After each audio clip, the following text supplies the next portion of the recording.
வணக்கம்.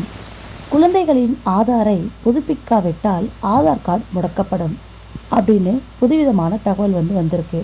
இது ரொம்ப நாளாகவே சொல்லிட்டு தான் இருக்காங்க. இது பற்றின முழு தகவலை நம்ம வீடியோக்குள்ளே பார்க்கலாம். ஸோ உங்கள் குழந்தைங்களுக்கு நீங்கள் ஆதார் கார்டை புதுப்பிக்காமல் இருக்கீங்க அப்படின்னா கண்டிப்பாக உடனே புதுப்பிச்சிருங்க. இப்போது 5 வயசு முடியறதுக்கு முன்னாலேயே ஆதார் அட்டை பெற்ற குழந்தைகள், அதாவது பார்த்தீங்கன்னா ஸ்கூல் சேர்க்கணும், எல்கேஜி யூகேஜி சேர்க்கணுங்கிறதுக்காக நம்ம 3 வயசில் 3.5 வயசுலலாம் நிறைய குழந்தைகளுக்கு ஆதார் கார்டு நம்ம எடுத்திருப்போம். ஸோ அப்படி எடுத்திருக்கிற பட்சத்தில் 7 வயதை கடந்தவுடன் பார்த்தீங்கன்னா பயோமெட்ரிக், அதாவது கைரேகை, கருவிழி மற்றும் புகைப்படம், இது நம்ம அப்டேட் கொடுக்கணும்.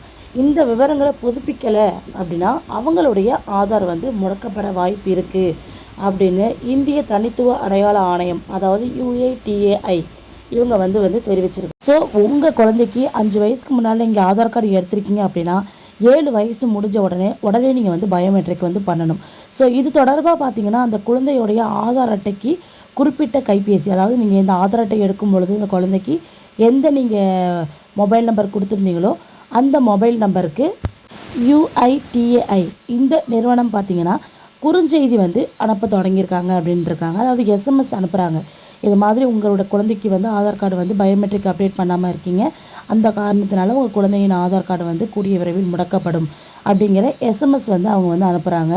இது குறித்து UIDAI வெளியிட்ட செய்தி குறிப்பில் என்ன சொல்லியிருக்காங்கன்னா, 5 வயதுக்குட்பட்ட குழந்தைகள் புகைப்படம், பெயர், பிறந்த தேதி, பாலினம், முகவரி மற்றும் பிற ஆவணங்களை சமர்ப்பித்து ஆதாரை பெறுகின்றனர்.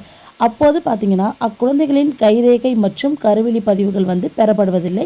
ஏன்னா அவங்க சின்ன குழந்தையாக இருக்கிறதுனால அவங்களுக்கு கருவிழி ரேகை எடுக்க மாட்டாங்க, அதே போல் கைரேகையும் எடுக்க மாட்டாங்க இல்லையா. இப்போ உங்கள் வீட்டில் குழந்தைங்க இருக்காங்க அப்படின்னா உங்களுக்கு தெரிஞ்சிருக்கும், நீங்கள் எல்கேஜி யூகேஜி சேர்க்கறதுக்காக குழந்தைங்களுக்கு ஆதார் கார்டு எடுத்திருப்பீங்க. எடுக்கும் பொழுது பார்த்தீங்கன்னா அவங்க கைரேகையும் குழந்தைக்கு கருவிழி ரேகையும் எடுக்க மாட்டாங்க. ஸோ அந்த ஆதாரில் நமக்கு அதெல்லாம் தேவை, அது எப்போ அப்டேட் பண்ணுறது அப்படிங்கிறது தான் இப்போ நம்ம பார்த்துட்ருக்கோம். ஸோ குழந்தைக்கு 5 வயது பூர்த்தி அடைஞ்சிட்டு அப்படின்னா உடனே நீங்கள் என்ன பண்ணுறீங்கன்னா ஆதார் கார்டில் இருக்கக்கூடிய அவங்களுக்கு கைரேகை, கருவிழி ரேகை மற்றும் புகைப்படத்தை நீங்கள் உடனே பதிவேற்றம் பண்ணணும் அப்படிங்கிறது ரொம்ப கட்டாயமான ஒரு விஷயம். இதுவே முதல் கட்டாய பயோமெட்ரிக் புதுப்பிப்பு அப்படின்னு சொல்லி MPU அப்படின்னு சொல்லி சொல்கிறாங்க. ஸோ இதுதான் ஃபஸ்ட்டு கட்டம். இதை கண்டிப்பாக நம்ம எல்லாருமே பண்ணியிருக்கணும்.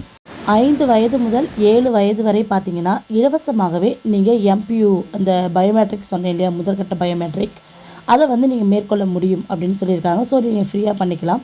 சப்போஸ் 7 வயசுக்கு மேலே நீங்கள் புதுப்பிப்பு பண்ணணும் அப்படின்னா 7 வயசுக்கு மேலே நீங்கள் பயோமெட்ரிக் பண்ணும்போது 100 ரூபாய் உங்கள்கிட்டேருந்து கட்டணமாக வசூலிக்கப்படுது. அதே போல் 7 வயதை கடந்த பின்னும் அந்த குழந்தையுடைய பயோமெட்ரிக் விவரங்களை நீங்கள் புதுப்பிக்காமல் வச்சுருக்கீங்க அப்படின்னா அவங்களுடைய ஆதார் அட்டை என்ன பண்ணுறாங்கன்னா முடக்கப்படுறாங்க, அதாவது முடக்கப்படுறதுக்கான வாய்ப்புகள் இருக்குது அப்படின்னு சொல்லிட்டு நமக்கு தெரிவிக்கப்பட்டிருக்கு. ஸோ உங்கள் வீட்லேயும் நீங்கள் 5 வயசுக்குள்ள குழந்தைகளுக்கு நீங்கள் ஆதார் அட்டை எடுத்துருந்தீங்க அப்படின்னா உடனே இப்போ அவங்களுக்கு 5 வயசு தாண்டிடுச்சு, 7 வயசு கிட்ட நெருங்க போகுது அப்படிங்கிற பட்சத்தில் உடனே நீங்கள் அவங்களுடைய ஆதார் அட்டையை எடுத்துகிட்டு போயிட்டு கைரேகை மற்றும் கருவிழி ரேகையை அப்டேட் பண்ணிக்கோங்க. ஓகேவா, நீங்கள் உடனே இதை பண்ணிக்கோங்க. சப்போஸ் நீங்கள் அப்படி பண்ணலை அப்படின்னா அவங்களுடைய ஆதார் அட்டை எண் முடக்கப்படும் அப்படின்னு சொல்லியிருக்காங்க. அப்போ நீங்கள் மறுபடியும் புதுசாக தான் நீங்கள் ஆதார் எடுக்கிற மாதிரி இருக்கும். ஸோ அதனால் உடனே இந்த அப்டேஷனை பண்ணிவிடுங்க. இது நமக்கு அவங்க தரப்புலேருந்து கிடச்சிருக்க, அதாவது ஆதார் மைய தரப்புலேருந்து கிடச்சிருக்கக்கூடிய ஒரு முக்கியமான ஒரு அப்டேட் அப்படின்னு தான் சொல்லணும். ஸோ உடனே அது போல் ஒரு சூழல் உங்களுக்கு இருக்குது அப்படின்னா உடனே நீங்கள் அப்டேட் பண்ணிவிடுங்க. நன்றி.